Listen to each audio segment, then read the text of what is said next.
Kung dati, baka pwede. Pero sa ngayon kasi, is syempre, tumatanda tayo. Dapat natututo na ako sa mga priorities ko. Syempre, uunahin ko yung pamilya ko, uunahin ko yung pangkabuhayan ko, uunahin ko yung dapat makapag-ipon ako.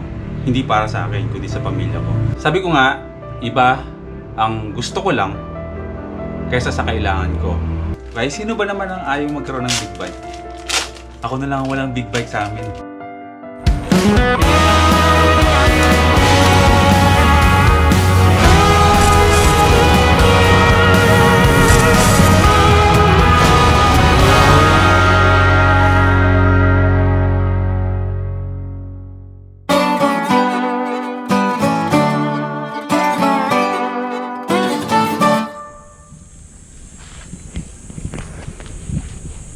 Yan, medyo malilim-lilim dito. Grabe, napakainit ng panahon, promise. Hindi ko alam kung malapit na ba tayo sa feeling ko yung mundo natin, malapit tayo sa araw eh. Ang tindi ng init. Ha? Ano na? Ayun, napagkamalan tayong mamimigay tayo ng helmet ngayon. Ayun mga first timers, today ay araw muna, hindi muna tayo, kasi Mother's Day ngayon, di ba? Hindi muna tayo aalis. Kasi nga, syempre, mahalagang araw to. Though nagtatrabaho pa rin tayo ngayong araw na to, pero mamaya bago maggabi ay doon tayo mag-celebrate ng Mother's Day. But today ay bibigyan ko muna ng special na treat ang aking motor. Si Madonna. Ayan, napakadami ko ng utang para dito sa aking Madonna. Ayan, pupunta tayo ng GTR Speedtech today kasi magpapalinis tayo ng panggilid at i-overall check to lahat-lahat. Papalitan ng mga brake pads, papalit ako ng gulong kasi madulas na yung gulong ni Madonna. Ilang beses akong muntik ng mag-slide kasi talagang pumipitik na yung likuran ng motor ko. So hanggat maaari, kung kaya namang iwasan na hindi tayo ma-semplang o ma-aksidente, eh gawin na natin. Teka lang, mag heart to heart talk muna tayo. Medyo nababagabag ako eh sa mga nababasa ko ng mga comments. Siyempre, sino ba naman ang ayaw magkaroon ng big bike, di ba? Ako, simula pa lang kami sa LA Squad ay sabay-sabay kami nangarap na magkaroon ng big bike. Siyempre proud ako sa mga kasamahan ko sa LA Squad na lahat sila ngayon ay may big bikes na. Ngayon ang malaking katanungan, kailan ako magkaka-big bike?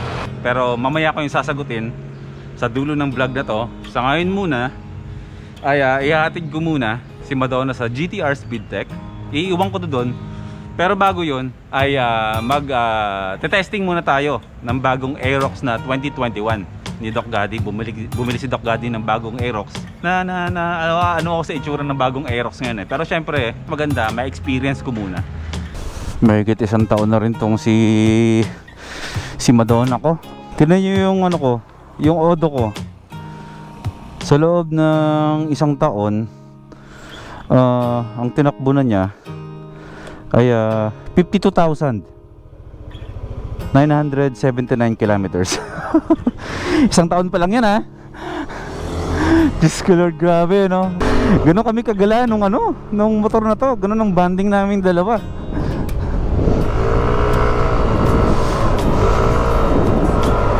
Ganda ng panahon ha. Tahimik ng kalsada. ECQ pa rin ba? MECQ? Lumagpas na tayo sa GTR Speedtech. Andito na tayo. Ayan. Alright. Rest day pala nila ngayon, Sunday. Pero dito naman nakatira si Doc Gaddy. Iwan ko lang naman itong motor dito. Ay, ito yung mga order. Ayun, sana ba yung mga bibigay ko kay Doc? Yan. Yan, shoutout muna sa Kobe Philippines. Siyempre, batang Kobe tayo eh. May dala ako kay Doc Gaddy, isang regalo na magagamit niya sa araw-araw niyang ginagawa dito sa shop. Ayan, meron tayong Kobe dito na panglinis ng carburetor. Meron tayo ditong super oil cleaner. Tapos ito yung pinakabagong product ng Kobe. Ito yung Kobe Spray CVT FI. Bibigay din natin to kasi lilisi yung panggilid natin. Mukhang may first timer dito. May biglang nag-u-turn na. Hello po. Nako, sticker. Wala po akong sticker pa, sir. Bati ka na lang. Ginagawa po yung sticker ko eh. Bati na lang. Saan ang punta mo na, sir? I-deliver. Daan ka na lang sa shop. Siguro mga the next day. Ingat ha. Sa shop. Ayun. Hiramin natin yung bagong Aerox ni Doc Gaddy. Yung Aerox 2021. Test drive lang natin. Para ma-feel lang natin kung anong pakiramdam ng bagong Aerox. O meron pa dito. Wala akong sticker, bro. Shoutout ka na lang. Ako, dami kong utang ng sticker. Oh. Shoutout Jasper Taway. Saan ang punta mo? Maghuhulog ng motor. Maghuhulog ng motor. Ito yan. Anong motor yan? Keyway lang yan, sir. Keyway. Dapat walang lang. Keyway. Walang lang. Ingat bro ha. Sige.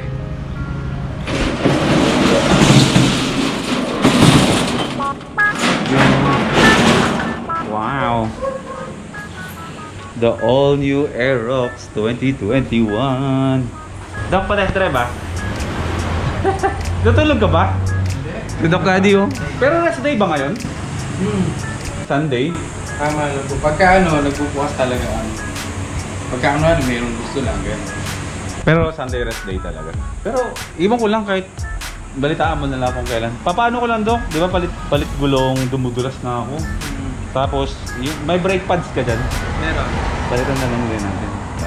So, ito Doc, yung mga sabi ko sa'yo. Yung iba kasi dyan, di ko naman magagamit eh. Yung super oil, alam ko magagamit mo yan. Pantanggal ng mga oil. Pang carburetor. Tsaka, ito. Favorite mo to eh.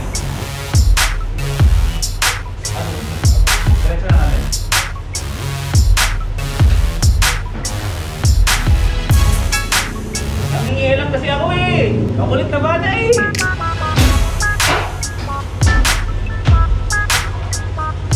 Kapag nakahinto ng ganyan, naka-idle, bumabagsak yung RPM? Hindi po. Pagka mid na. Mismong dinadrive, bumabagsak? Hindi gamit mo. Pero angat ulit. Angat. Baba. Pagka all stock yan, yung walang spring, parang Mio. Parang mabilis pa nga Mio. Pero napapalitan mo pa lang dito, Doc, yung clutch spring. Ako clutch spring sa sensor. Pagka papalitan ko po para mark game na pagkakas. O sige, okay. Kahit mga 15 minutes lang, susubukan lang natin i-drive itong bagong Aerox 2021, di ba Doc? Baka mali pa ako ng sinasabi.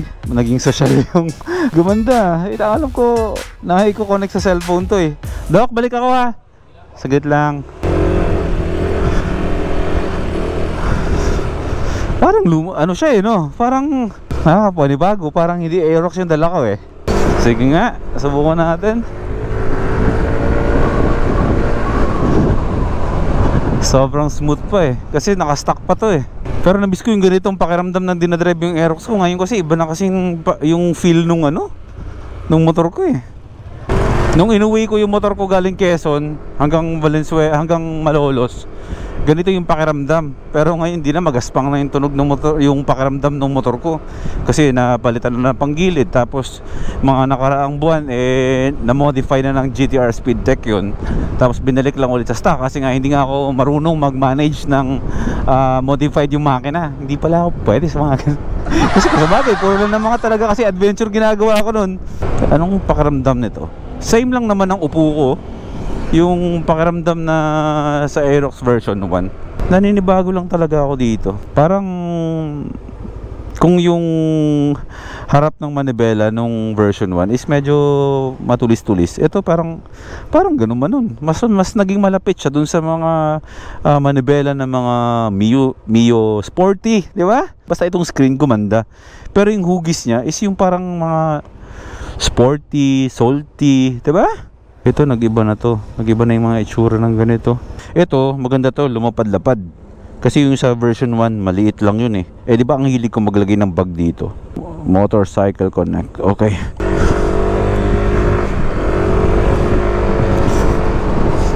Pero sigurado to, makalipas ng ilang araw to, kargado to kay Doc Gaddy. Baka kakabili lang kasi niya eh.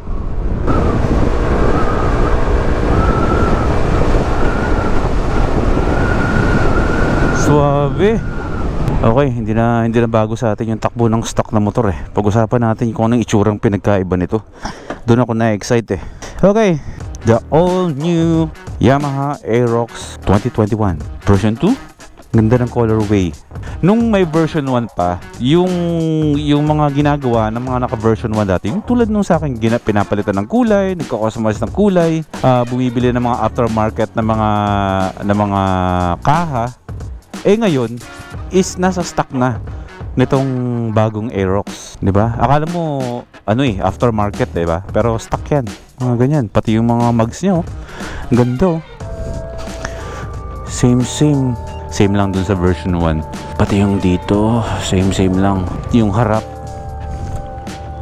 medyo nung lumabas to, ito yung una ko talaga napansin. Sa totoo lang maging lang tayo. Sa totoo lang, nawala yung pagkaangas ng motor, no? Nawala yung pagkaangas ng ilaw ng Aerox compared sa itsura niya dati.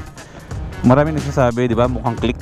Kapag marami na ako nakakasulubong na ganito, akala ko click siya, pero dito ako bumabase. Kapag nakita ko to, Aerox to. Pero parang click talaga siya Honda click talaga Kasi dati akala ko nung lumabas yung parang mga haka-haka pictures pa lang ng Aerox na version 2, akala ko ito, ganyan yung itsura ng Aerox. Sabi ko, takte, sobrang ganda talaga. As in, parang alam mo yung mga R series, mga R15, R3, R6, R1, parang siniksik. Akala ko siniksik sa itsura ng Aerox. Yung pala, gawa-gawa lang pala ng mga fanboy yun.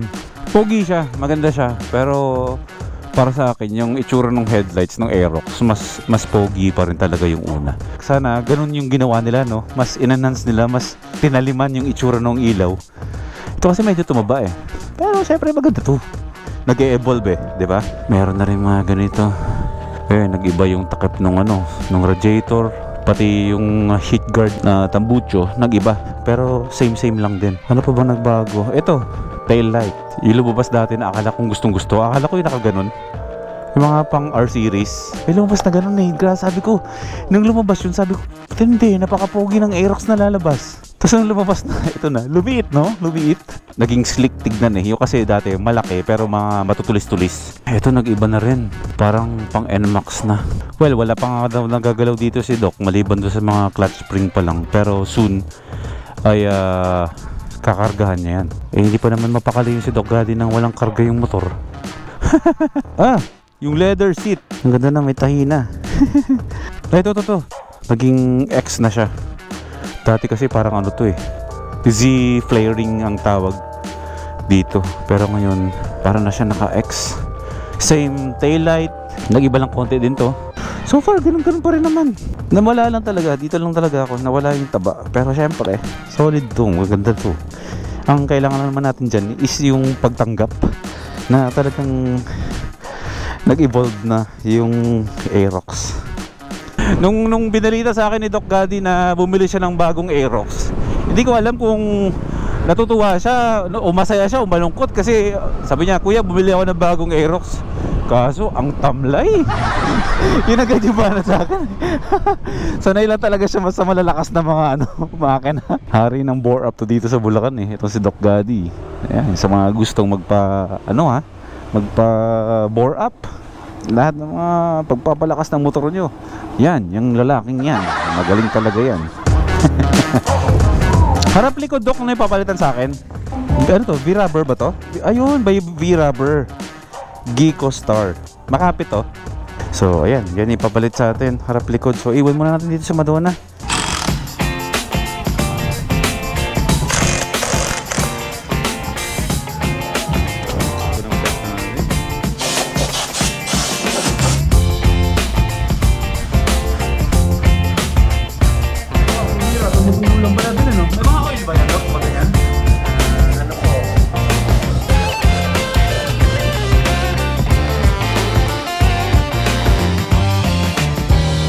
Okay, nasa shop na tayo. Yung motor natin, baka sa susunod pa na araw natin kukunin. Okay, balik tayo sa pinaka main topic ng vlog natin about big bike. Okay, sino ba naman ang ayaw magkaroon ng big bike? Ako na lang walang big bike sa amin. Pero ganito, ito ay para na rin dun sa mga nagko-comment na kung kailan ako magkaka-big bike dahil ako na lang daw ang walang big bike sa amin sa LA Squad. Ngayon, ito is hindi para i-defend yung sarili ko, kundi isang paliwanag kung bakit wala pa rin akong big bike. Okay. Ito, amin talaga sana to. Akin lang to. Pero explain ko sa inyo kung bakit wala pa akong big bike. Isa-isahin natin. Savings. Gusto ko makapag-ipon. Makapag-ipon ng marami. Kapag marami akong ipon, makakabili na ako ng big bike na gusto ko. Ako sabihin natin, Boy P, may negosyo ka naman, marami kang ipon. Hindi yun. Ito pa lang yung pinakaugat ng dahilan kung bakit wala akong big bike. Pangalawa, sasakyan. Sasakyan na hindi lang magagamit namin pang personal, kundi magagamit namin sa business. First priority ko, savings. Pangalawa, sasakyan. Pangatlo, next, expansion of first time moto. Kung sa tingin nyo, okay na to, ganito kalaki, sa amin, hindi pa. Sa akin, hindi pa. Malaki ang plano ko dito sa negosyo na to, na palakihin. Magkakaroon ng expansion dito, palalakihin hanggang dun sa kabila. At hindi lang to palalakihin. Gusto rin namin magkaroon ng ibang mga branches sa Cavite at sa Laguna. Pang-apat, lote. Pangarap naming magkaroon ng sarili naming lote na kung saan gagawin namin in time magiging resort na pwede namin pagkakitaan at pwedeng uwian ng mga pamilya namin at ng mga kaibigan namin. May bahay kami dito, may lupa kami na may resort doon, na kapag wala kami doon, eh pwede namin gawing ang kabuhayan. Lote. Panglima, bahay. Kubo. Bakit kubo? Para mas tipid. May bahay naman kami dito maayos eh. Ang gagawin namin, magkaroon kami ng bahay, kubo, doon sa lote na bibili namin. Gagawin naming farm. Pahingahan nga natin yun eh. Yung pang-anim, habang ginagawa namin lahat ng yun, at pinagsisikapan namin yung mga yun, ang pang-anim namin is savings ulit. Hindi po pwedeng ubus-ubus kami. And then last, at ang pinakahuli, ay big bike. Okay, bakit ko sinulat itong mga to? Bakit nasa hulihan ang big bike? Eh ako na lang ang walang big bike. Alam niyo mga first timers, malaki ang kaibahan ng gusto mo lang sa kailangan mo. Dumating ako sa point na gustong gusto ko magka big bike. Gigil na gigil ako magka big bike. Actually, a month ago, umatras lang ako, dapat may big bike na tayo. Pero natakot ako. Basta, nagkaroon ako ng takot. Alam mo bakit? Kasi wala pa akong sapat, wala pa akong enough, wala pa kaming enough na ipon para sa big bike. Lalo-lalo at naghahanap buhay kami ng ganito. So kailangan ng extra money, dapat maliban sa panggastos namin sa araw-araw, is meron kami nakatagong pera para pang save nitong negosyo na to. Kasi ganun kahalaga ang negosyo nito sa amin. Ito ang magdadala sa amin para mai-provide sa lahat-lahat ng mga nakasulat dito. Big bike, savings, itong bahay kubo, itong lote, itong expansion ng first time moto. Dito lahat magsisimula yon. Kaya ito yung pinaka-priority namin. Umabot na rin ako dun sa point na gustong-gusto ko. Gustong-gusto ko. Sino ba naman ang ayaw magkaroon ng big bike? Sino bang ayaw ng R6? Diba? Ang halaga ng R6 is 749,000. Pag kinuha mo ng cash, 749,000. Kapag hinulugan mo yan, magiging 1 point something million yan. Ngayon, wala akong enough pera para i-cash ng diretso yung big bike ko. So, paano to? May big bike ako, paano yung pangkabuhay namin? Sa totoo lang, nagpapaka-safe lang ako sa klase ng pamumuhay meron kami ngayon. Kung dati, baka pwede. Pero sa ngayon kasi, is, syempre, tumatanda tayo. Dapat natututo na ako sa mga priorities ko. Syempre, uunahin ko yung pamilya ko, uunahin ko yung pangkabuhayan ko, uunahin ko yung dapat makapag-ipon ako. Hindi para sa akin, kundi sa pamilya ko. Sabi ko nga, iba ang gusto ko lang kaysa sa kailangan ko. Sa ngayon, gusto ko ng big bike. Pero sa totoo, hindi ko siya kailangan. Mas nangingibabaw na unahin ko itong mga nakasulat dito na magkaroon ako ng sasakyan, pangpamilya, panghakot ng mga helmet namin. Mas nangingibabaw yung magkaroon kami ng savings. Yan, yung lote. Magkaroon ng sariling bahay kubo na pahinga sa lote na bibili namin. Yung expansion ng first time moto. At syempre, big bike. Kapag lahat-lahat ng yan, at meron na akong savings at lumaki na yung hanap buhay namin, kahit sabihin mong 749,000 pa yan kapag marami kang savings, magiging barya na lang yan. Ako, alam nyo, sa lahat ng mga pinangarap ng LA Squad, proud na proud ako. Kayo lang ang nakakaramdam. Mga ilan lang mga first timers ang nakakaramdam ng ganyan.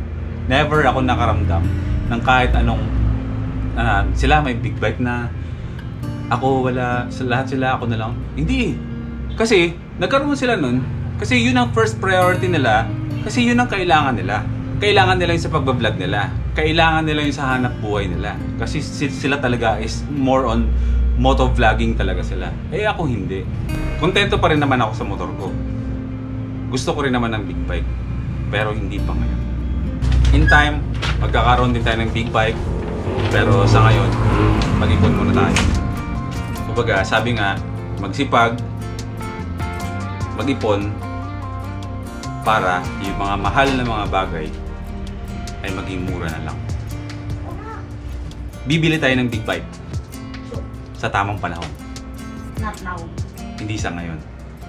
But soon. Siyempre, papayaman muna tayo. Bili na lang yung pagbili ng big bike. Hold on.